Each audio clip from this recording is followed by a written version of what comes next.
Hello, ladies and gentlemen, it's I, Taylor Field, and I am here today because I am going to be reviewing, in a spoiler fashion, the newest addition to the Assassin's Creed series, Assassin's Creed Valhalla, ladies and gentlemen. That is right.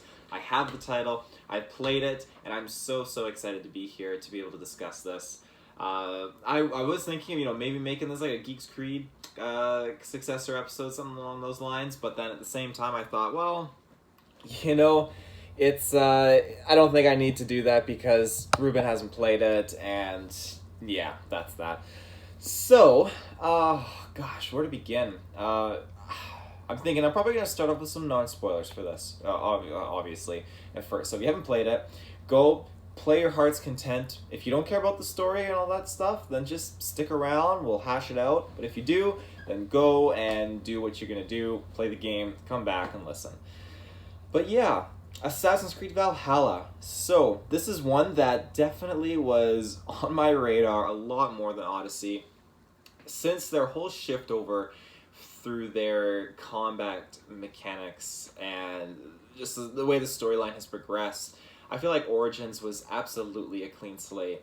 And since Origins, I feel like the direction has been very positive. I loved Origins so much. Odyssey was very good. I feel like it improved on the combat mechanics that they implemented in Origins. It was definitely something that felt smoother, but again, for me, the characters and the storyline wasn't something I could personally really connect with at the end of the day. That being said, it was a great game. I liked it a lot. Graphically, I feel like it definitely did have some setbacks when they unveiled it. It just caught me off guard because I believe it was just a 1 year period again after Origins being the first time for a 2 year period in a while. It definitely caught me off guard that again they did that 1 year format of release, and it was good because, as I said, the game is very good. I love Odyssey very much. I think it's a fine addition to this the series and the franchise. But again, its graphical limitations were a little bit of a setback, and there were several things that could have been improved with that game. That being said, a lot of what I take from Odyssey has been improved on, enhanced, and implemented into Valhalla. I feel like the combat system in Valhalla is just fantastic, and again, the story, if you care about the story and you want to get into it, then just get into it and then come back for the non-spoilers part. But the story, it has been so far just so captivating, and I can't get enough. Like, it's something that I'm juggling between games right now. I got Warzone, I got Star Wars Squadrons, I got Valhalla, and I have Call of Duty Cold War. And I feel like a kid again with all these titles that I'm jumping back and forth playing. So this is one that I just keep finding myself going back to again and again and again, and I'm just putting hours and hours and hours into it, and it just is just such a rewarding feeling to get through these different missions. And again, the customization of this game, what you can do with Eivor, is just fantastic. I love it. But I think that's pretty much everything I need to explain in non-spoilers. At the end of the day, like, I do recommend this game. If you want to get involved with the story and learn more, do it. It's good. It really is. The only con is that it does seem to have that limitation, like, graphically. Some of the characters, like, hair looks a little off in cutscenes and stuff.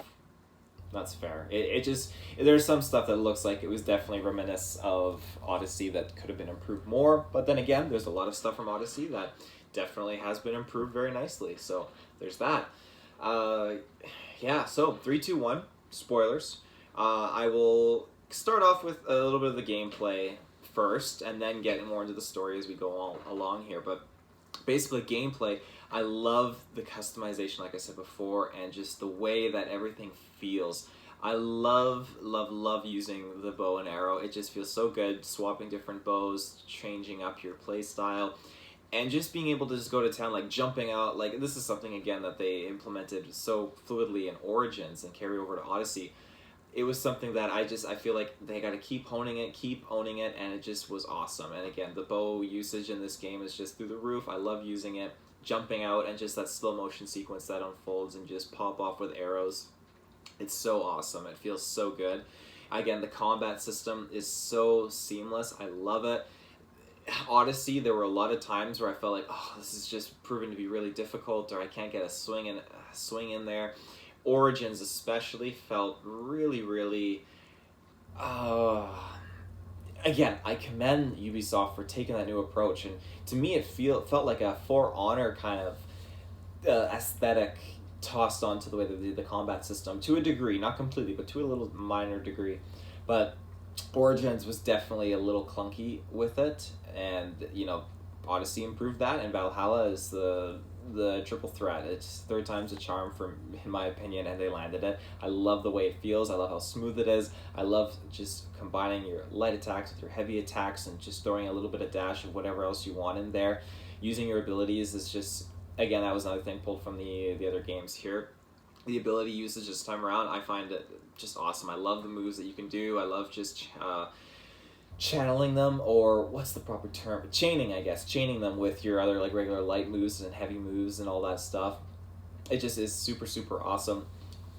Again, using shields is something I really like, and again, that was a cool concept to implement in Origins. I really do appreciate them doing that. But now, like, dual wielding to like the fullest extent in this game with 2 battle axes or spears and stuff, it's awesome. And it reminds me of just picking up like weapons back from like Brotherhood and those kind of games. It's so awesome. Because I guess those old Assassin's Creed games, it was really only cosmetically, I think, he could get these fancies. No, Assassin's Creed 1, you didn't have to worry about those weapons and upgrades and all that jazz. But Assassin's Creed 2, you could upgrade your armor to have more armor and more health, essentially. I can't remember about the weapons, though. If you remember the weaponry in Assassin's Creed 2, and if they were allowing you to like increase damage and upgrade your weapons on that front, let me know. I know that you could change your weapons out and everything like that, but I can't recall. I do miss the dual wrist blades. If there are dual wrist blades in Assassin's Creed Valhalla, I have not gotten there yet, but I hope that they're in there, because those are always a highlight for me. Everything else, just the ship sailing, super, super awesome. I'm a big fan of Black Flag. I love how they introduced it in Assassin's Creed 3. I think it was a fine addition, and it was super cool just to kind of like set out to these missions on your ship. And finally, when they implemented like a full-scale map to traverse and explore Black Flag, that was just mind-bogglingly amazing. It took my breath away just how expansive that world was. And that's something I give such credit to all these different Assassin's Creed titles, is the worlds in their own right are so intense and in depth and just fantastic. And here you have now, we're in like 900. What is the time of the Vikings? Like 900 to 1000 AD or something like that, and it's just absolutely incredible because you have all of these different climates that you get to traverse through. You have snowy climates, you have fall climates, like spring climates and summer climates, and going through water and everything, and swamps and such, and it's just so awesome. Sailing through the fog and everything with your longboat, it's so cool.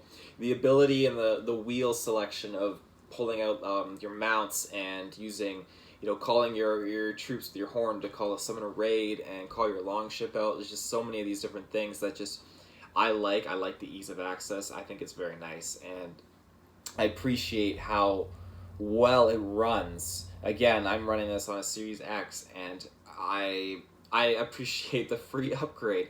They didn't cheese out like Call of Duty Cold War, where you have an old gen and then you have next gen, and there's a $10 difference between each copy. And I think that's kind of cheesy, where you have Call of Duty Warzone and Assassin's Creed Valhalla both upscaling for free. Of course, Valhalla was a 40 gigabyte update to upscale, but I mean, who's not going to do that? It's totally worth it. And at the end of the day, it shows.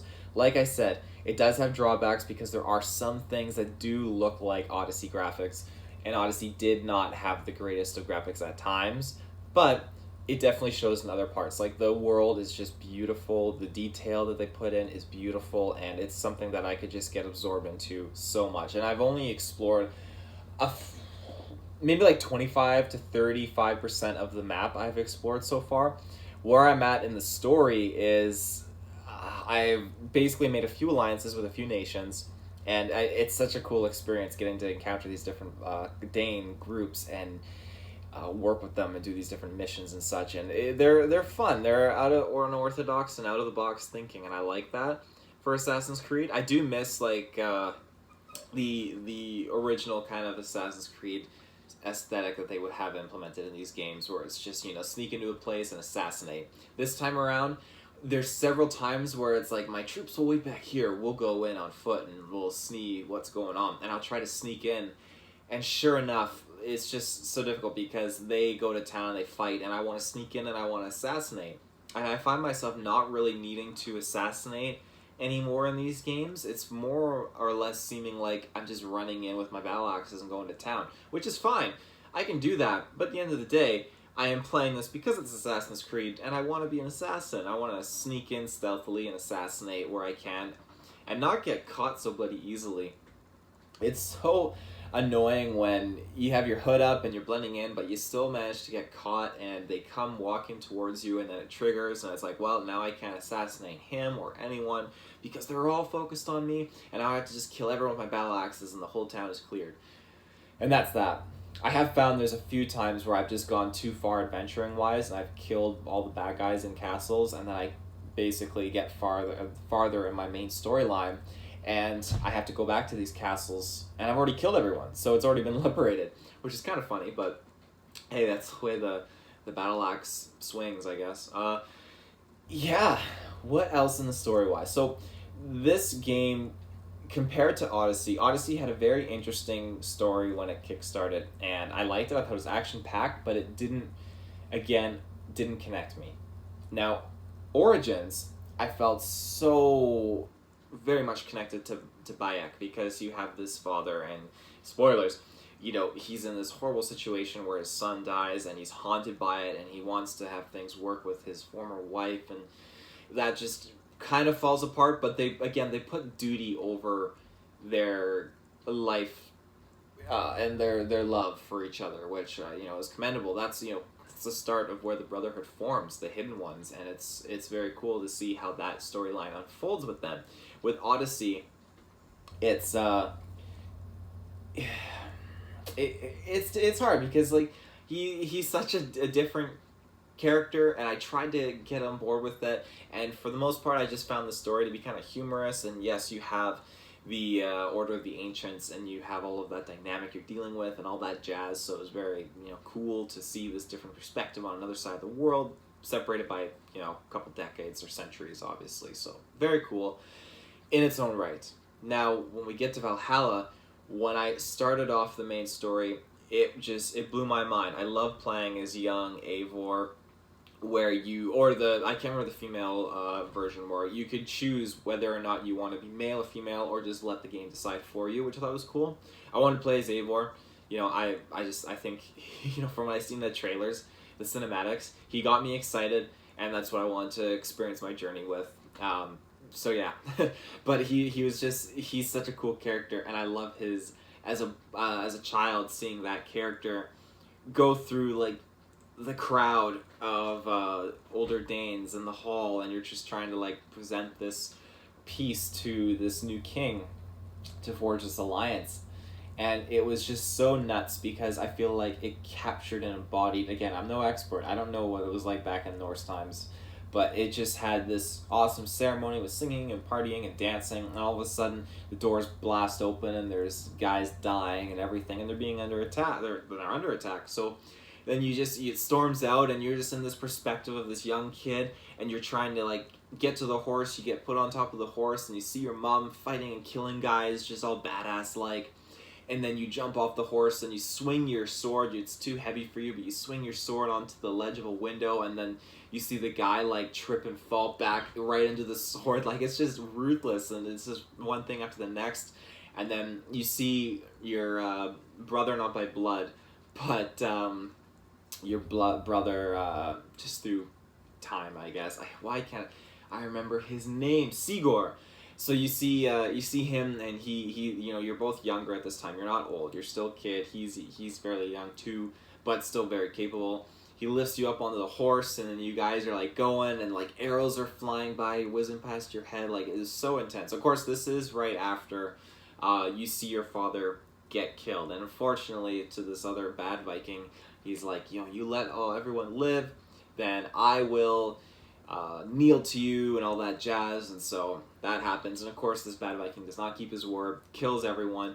The wife basically of Eivor, the mother of Eivor, and the wife of the guy that just conceded, she storms forward and then gets axed right in the back, which is very sad. Classic Assassin's Creed, to just throw some family dilemmas at you. It's usually a case of losing your parents, or your parents are Templars in Assassin's Creed. That's how it goes. There isn't really a happy scenario for parents in Assassin's Creed. So yeah, there you have it. They're basically, Eivor and Sigurd are basically on this horse. They're going, arrows are whizzing by their heads, and then the horse smacks into a guy, and then the horse falls, and then Eivor skids out into some ice over a lake, and then you have this wolf come along and just bite into Eivor's neck. You're thinking, holy shit. That's why they call him Eivor Wolf-Kissed, but it's just, this poor kid, he can't catch a break. It was just nuts. That being said, then it transports out to some present-day stuff with Layla. Now, I found Layla's progression and story in Origins very, very enticing, very interesting and intriguing. I really, really liked it. With Odyssey, again, I felt that I was more or less spending more time in the game as Alexios than I was getting to really follow along with Layla, and I didn't get to fully, I don't want to say appreciate her story in Odyssey. I know I'm bashing Odyssey a lot, and it's not my intention, because as I said, Odyssey, it's a very, very good game. I like it, and I think what they did did a lot of justice for the storyline. But for me personally, as an Assassin's Creed fan, I just couldn't connect to the characters like I wanted to. Not as well as I could in Origins, where Origins set up that Layla story. It set up, the hidden ones and everything, and I just fell in love with it so hard. It was awesome. This time around, when we're pulled out of the world of Valhalla and pulled into the present day with Layla, I really, really liked what we got to see. Obviously, we get to see more of okay, the world is just falling apart, you could say. And it's 100%, you dive back into Assassin's Creed, you can tell why the world is kind of where it is right now. But for whatever the reason, Layla and the assassins were given coordinates to this location to where Eivor is, and so they're reliving his memories and all that stuff. Now, it's going to be very interesting to see how this unfolds and who led them there. We obviously have Eivor connecting with Odin in the game, which is a very cool sequence, because every time you are assassinating a member of the Order of the Ancients, you have Odin pop off, and you have Odin pop off in other scenarios too, when you're dealing with certain characters, obviously forging alliances and such. But I'm trying to understand more and more of how he connects into this story, and who is he really. He in the cinematics, I just assumed he was an assassin mentor. I like that one main cinematic where they're raiding and Eivor is like, Odin is with us. I just assumed that he was just rallying his men, obviously, which he was rallying his men, but I didn't literally assume that was Odin. I just assumed that was a assassin mentor. We're getting the Creed in here, but either way, it was awesome. I love Odin being implemented into this, even if it's just given reassurance or advice to Eivor. It's very, very cool. So far the story has not disappointed. I love the relationship forming with these different characters. I love how Sigurd is just a awesome character, and when he brings near the beginning of the game, obviously, when you're in a God, I can't remember the name of it, but you're not in England yet. You're in your original home base and homestead, and you're doing all your missions and stuff. Basically, Sigurd returns, and he has two members of the assassin with him, Bazim and Hytham. Now, these characters, I love so much when we get to see how assassins kind of not impose, but introduce their creed and everything. So this time around with Bazim, he was just so subtle about it, how I feel like Sigurd knew about the assassins, knew all that stuff, because he went to Constantinople and all that jazz, so we have a lot of connections forming across the world here in terms of the assassins. They definitely let things kind of slide a little bit in England. But here you have, so Bazim has shown up with Sigurd, and he basically, they're dropping hints to Eivor, and I feel like Sigurd knows that Eivor would do very well as an assassin. So you have Basim basically offering up a hidden blade, and hey, Hytham is just not impressed with that because it's an initiation, it's a ritual, that's sacrifice of your finger. So basically Eivor puts it on backwards, and Basim's like, oh, it goes underside, and he's like, well, I don't want to have what happened to you guys happen to me. And it looks like a mockery, but it's smart. And Basim has this unique approach to Eivor where it's not necessarily about just being inducted to the creed or whatever, but it's how your mind thinks and how you, to me at least, how you interpret this weapon, how you interpret these ideologies that the assassins are kind of looming in to you to understand and to kind of like tidbit pick apart. That journey like accelerates as Basim teaches him how to assassinate and how to do these different things and how to blend in. And then it goes even further when you move to England and Hytham teaches you about the leap of faith and just conquering your fear and owning it, and then how it frees you. And that I love all of that storyline and that progression of the assassins being implemented into the story subtly and not overdone. It's awesome. And you have that choice in this game to build your encampment and your settlement and level it up and keep adding new buildings and customizing it, and you can keep upgrading and working with the assassin bureau that you have and working with Hytham, and it's so awesome to again have those options where yes, the general plot is Assassin's Creed and you're going to be growing in Assassin's Creed as an assassin, but it's something that I feel like they've given you very good free choice where you can choose to go down this path of a Viking, or you can choose to go down this path and be more of an assassin. Now, it was foretold by that voodoo lady at the beginning, obviously, that you will betray Sigurd. I'm very curious how that story is going to unfold. Again, I have not completed this game, but I have made a fairly solid dent and chunk into this game so far, and from everything I've done, this game is, to me, for an Assassin's Creed title, unbiased, I'm going to give it an 8.5 out of 10. And I give it that because on my Assassin's Creed page that I run, I have seen a lot of problems with this game, and I'm hoping that things get patched and dealt with. For me, again, there are some graphical setbacks that I think should not be existent there. Again, I'm assuming this game was primarily made for Xbox One, PS4, and it just had an update to upscale it to Xbox Series X capabilities, but to me, it was not a game that was made for next gen. It just was providing an upgrade to meet those requirements of like running on 4K and all that jazz. But I am very excited to see what we get for the next Assassin's Creed. We're going to get something that's built for next gen. We're going to get something that's just going to be powerful. It's going to have the graphics be next tier, and hopefully the hair graphic detail will be a little bit more improved. But I'm just trying to think what else I can cover for Assassin's Creed here. Yeah, it's such an awesome game. I highly recommend it. Thankfully, and I know it's because there's no other titles really on next gen, but it's their best selling Assassin's Creed of all time, I believe. It's performing very well sales wise. There was a high chance I was going to get it digitally, but I thought I'll just get the hard copy just to kind of go with my other Assassin's Creed titles I got on the shelf, just kind of keep the trend going. But overall, I can't recommend this game enough. Between the customization and changing up your weapons, upgrading your weapons, adding ruins to things is very cool. The in-game stuff you can do, again, like I love how games have this. It's very much like Witcher, Red Dead 2 kind of style, where you have those games you can play inside. There's a dice game in Valhalla you can play, which is super fun to learn and just kind of tweak around with. You can do drinking games and bet, which is super cool. You can pet animals, which is always a super big plus for me. Petting the cats or petting the dogs. You can recruit animals. Changing your mounts too. I love that about the other Assassin's Creed titles, where it just opens that realm up to changing out. Your eyes, your eagle eye, using I can't remember if he's called.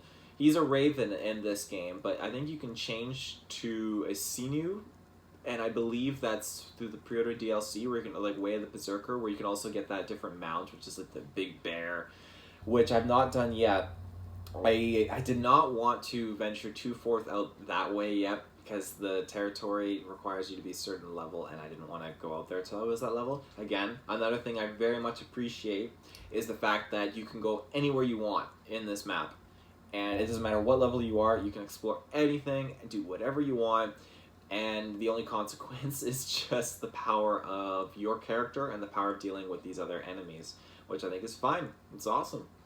It makes it easier to hunt the Order of the Ancients, and I appreciate that. But the yeah, God, this game is great, and I'm gonna be going to play more. The settings of everything was kind of fun. Setting up, is there gonna be a lot of blood? You can tick off no. There's gonna be a lot of boobs. You can tick off no. All that kind of stuff. So Ubisoft is very coherent about what people want to view and what's appropriate and stuff. I'm hoping that we get to see a tour mode of this. I think the other two, I know we got one with Origins, and I believe one with Odyssey, but they were very, very awesome to, Ubisoft was awesome to implement that, just to tour these realms and historically accurate areas as much as they can to detail in depth, but very, very cool. Photo mode is returned. I absolutely love photo mode. There's so many times where you can just land that perfect scenario and you got to capture it. And it's so cool to just think technologically wise where you're just able to just be playing this massive, massive game, and then sure enough, out of the blue, boom, I'm just going to hit a button, take a photo, upload that bad boy, and you're laughing. It's just super cool how we can do that with technology. It blows my mind. Ship customizations, again, you can customize your ships, customize, like I said, your mounts, your eagle eye, all that jazz. Upgrading your armor, customizing your armor. The skill tree, really, really like the skill tree with everything that you can do. Upgrading your poison, hidden damage, ability damage, all that jazz. You can just change it up, and you can reset where your skill points have gone, change how you're going to play the game out, basically, in terms of fighting and your damage and all that jazz. Again, abilities, very, very cool. I love storming and doing the raids. I've done a few raids, basically, so far. And it's just, it's always a different experience. It's very, very cool. I love how you can get, battering rams you can help with and just, smash through the doors and just go to town. And it's never a dull moment. I find that with these games, they hype it up, but Ubisoft has always kind of fell to the curb at some points with this. Like with Assassin's Creed 3, I was under the impression that I could be running through the forest and find the colonials basically going at the redcoats in a full-on battle randomly and partake, but instead it was only just one battle that you got to really do that with in the main story, and it was unfortunate because I thought there was going to be more just randomly happening. That carried forth with a few other games, but this time around I'm very happy with the raids. I feel like it's consistent and you get to enjoy it more, and it's different every time, which is fantastic. I love it. I am hoping so badly that someday we do get Assassin's Creed multiplayer returning. I think that as bad to other people that Unity was, not to me, I didn't have many problems, not to brag, but I didn't have any problems with Unity. I love Unity a lot, and I love it because the 4-player co-op main single player, working with your friends as assassins, customizing the way your assassins are dressed, their colors, all that jazz. I love that with a fierce passion. I love that. Being able to play Assassin's Creed with my friends to that degree, scaling the rooftops, taking out our targets together. Oh my god. It was awesome. That was like the peak for me. Now, when you look at the multiplayer versus, I think Brotherhood, again, I loved Assassin's Creed 3's multiplayer. I think it was awesome. Revelations I didn't care much for, but Brotherhood's, that multiplayer was peak. I loved it. I remember getting max rank at that. It was so much fun being able to be an assassin, and just compared to multiplayer games, I feel like it was just so unique in what it brought and its approach. And it was something that, to me, obviously I've never seen before or encountered in a game before. And I think that Ubisoft should definitely replicate that experience and bring forth it into future Assassin's Creed titles. I understand that their focus has shifted from that to the single-player aspect. Unity was definitely a... what's the term? Unity was definitely a rock thrown at them to send them into that direction, to guide them away from the multiplayer aspect and put them on the train and the trek towards doing single-player content only, which has paid off very much so, because they were definitely losing people doing all the crazy multiplayer stuff, We definitely had that turnaround when we got to Assassin's Creed Syndicate, which is a great step in the right direction. And then after Syndicate, taking that break and just doing that whole refresh with Origins was just a great idea and a great call. It definitely paid off. And now here we are, Assassin's Creed Valhalla. Vikings is definitely something that a lot of people wanted to see for a long time. A lot of cosplayers have gone as Assassin's Creed Viking aesthetics and assassins and stuff, which is awesome. And it just has my hopes reignited that we will see an Assassin's Creed in maybe feudal Japan or in China or something along those lines. I can't fathom being able to finally be able to explore that world. I'm glad they didn't do it this time around. Vikings are still all the rage, and if you were to dish out Assassin's Creed Japan against Ghost of Tsushima is going to take the cake because, the graphics visually are awesome. It's an open world, has that multiplayer, it just has so much more going for it. So, you know what? Take a break on that for the Japan Assassin's Creed this year. That's okay. You've got Valhalla out. Valhalla has just blown the market up, in terms of sales for Ubisoft and just being freaking fantastic. So that's great. And hopefully in 2 years from now, if Ghost of Tsushima 2 isn't the thing in 2 years, hopefully the next Assassin's Creed we get is one focusing in Japan. Or by all means, continuing off on another Valhalla 2, which they don't necessarily do, obviously. But I'm curious to see how this game ends. If it ends with somehow leaving a major opener to segue to a new title of Assassin's Creed, then that's fine by me. Keep them coming. I am all about it, and I hope we get Assassin's Creeds for the next 10 years. It's funny enough because this Assassin's Creed marks 10 years for me of being an Assassin's Creed fan and diving into the franchise with pre-ordering Assassin's Creed 2. Assassin's Creed 2 came out in 2010. So now we're at 10 years later, and it blows my mind. If you were to ask me 10 years ago, who is just getting Assassin's Creed 2 at EB Games, pre-ordered, all that jazz, that, hey, in 10 years, you're going to have Assassin's Creed Valhalla. Like, what? You're insane. I'm pretty sure... Why am I doubting myself? I'm saying 10 years, but let us just confirm. Luckily for you fans, I have Assassin's Creed 2 right here. And the date is, 2009. Ugh, okay. I'm getting it confused with 2010 because Brotherhood was one of my favorite, and I love Brotherhood so much, so that was 2010. But, so we're 11 years. There you go. Even better. 11 years later, boom, Assassin's Creed Vikings, Valhalla. Who would have thought? Yeah, 8.5 out of 10 game is what I'm giving it. This game, if you're a Assassin's Creed fan alone, get it. If you like just fighting games, get it. If you're a Viking, get it. There's so many reasons to credit getting this game, and I can't fathom it enough that this is going to be one that's going to be noted and memorable for many years to come. With all the kerfuffles of 2020, this is definitely a superb highlight, and I hope many people get to enjoy it. I've been recommending it to my friends to get it and just indulge in it. It's such a good time. Between the character development, the quests, and the gameplay, you can't go wrong with a title like Assassin's Creed Valhalla. So I'm going to end my review there, ladies and gentlemen. Oh, what a chunk of mouthful. I should have done the plugs at the beginning. I just got too excited. It's Assassin's Creed, and I got the giddy.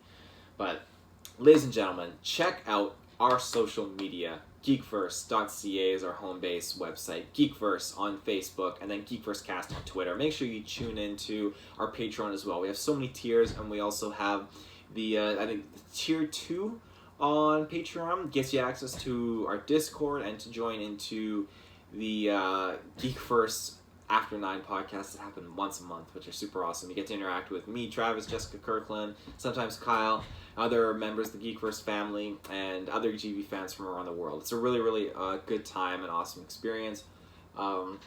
Plus, you get awesome other Patreon rewards, too. On top of that, make sure you check out our Facebook right now because we got the freaking fantastic video games poll popping off right now. A celebration of next-gen consoles releasing. It's basically Xbox side versus PlayStation side. I believe that the poll ending currently will be Master Chief versus Marius Titus from Rise, Son of Rome. I can give you one guess who won that by landslide. But anyways, the next round we're moving into will be Nathan Drake versus Crash Bandicoot, I believe. And this is the second round. We've already finished the first round of the whole of their contenders, so we're closing in now. And yeah, it changes every day, 7 o'clock Pacific Standard Time on our Facebook. So check that out, get your votes in, share your love for your characters. Yeah, but that's pretty much it. So, until next time, ladies and gentlemen, we'll see you in the search bar. Have a good one.